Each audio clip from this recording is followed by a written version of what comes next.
नमस्कार, स्वागत आहे. आज आपण एका खूपच सोप्या आणि गमतीशीर खेळाबद्दल बोलणार आहोत. हा खेळ मुलांच्या विकासासाठी इतका महत्त्वाचा आहे की विचारायची सोय नाही. चला तर मग लगेच सुरुवात करूया.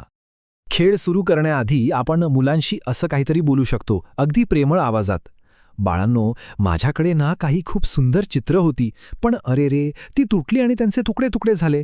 आता तुम्ही मला ती परत जोडायला मदत करणार का? बघा, अशा संवादाने मुलं किती पटकन खेळायला तयार होतात. तर मग हा खेळ सुरू करण्याआधी याची थोडी तयारी कशी करायची आणि याचा खरा उद्देश काय आहे हे पटकन समजून घेऊया. बघा, हा खेळ वाटतो तितका साधा नाही. यातून मुलांमध्ये एकाच वेळी 3 खूप महत्त्वाच्या गोष्टी वाढतात. पहिली म्हणजे एकाग्रता, म्हणजे कोणत्याही गोष्टीवर पूर्ण लक्ष देण्याची ताकद. दुसरी म्हणजे निरीक्षण शक्ती, म्हणजे बारकाईने बघण्याची सवय. आणि तिसरी म्हणजे समस्या सोडवण्याची क्षमता. आणि सगळ्यात भारी गोष्ट काय माहितीये? यासाठी काही विकत आणायची गरजच नाही. घरातल्याच गोष्टी चालतील. जुनी पुस्तकं, कॅलेंडर, रद्दी कागद, पेन्सिल, रंगीत खडू, बस झालं आपलं साहित्य तयार. चला तर मग सुरुवात करूया पहिल्या लेव्हलपासून. ही आहे सगळ्यात सोपी पायरी, खास करून 3 ते 4 वर्षांच्या लहान गॅनसाठी. इथे काय होतं की मुलांच्या डोक्यात एक कनेक्शन तयार होतं की अरे, हा एक तुकडा आहे आणि तो ह्या मोठ्या चित्राचा भाग आहे. आपण मांजरीचं डोकं दाखवून विचारू शकतो, अरे याची शेपटी कुठे हरवली? मग बघा, मूल कसं उत्साहाने तो दुसरा तुकडा शोधायला लागतं. यातून त्यांची ओळखण्याची क्षमता जबरदस्त वाढते.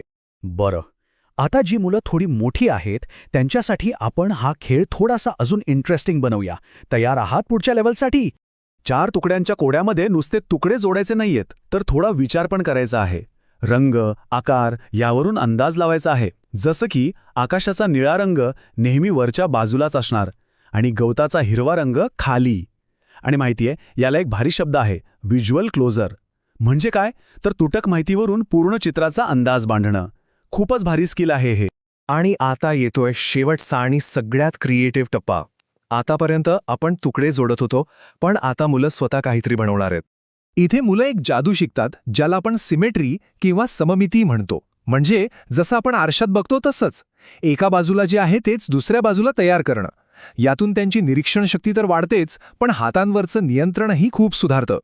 तर मग हा सगळा खेळ खेळून झाल्यावर मुलांना नेमकं काय मिळालं?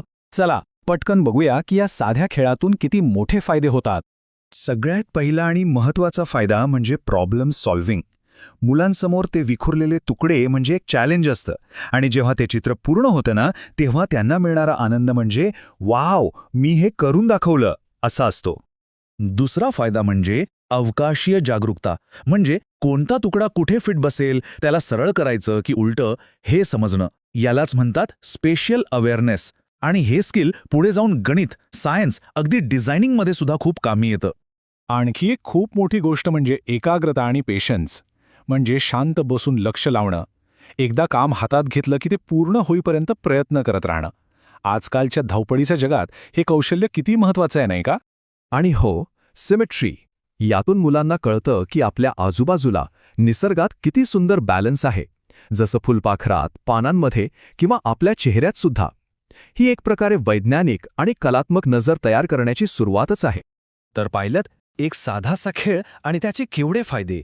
मग आता विचार कसला करताय? हा खेळ नक्की ट्राय करून बघा, कारण हा फक्त टाइमपास नाहीये, ही तर मुलांच्या भविष्यासाठी एक छोटीशी पण खूप महत्त्वाची गुंतवणूक आहे.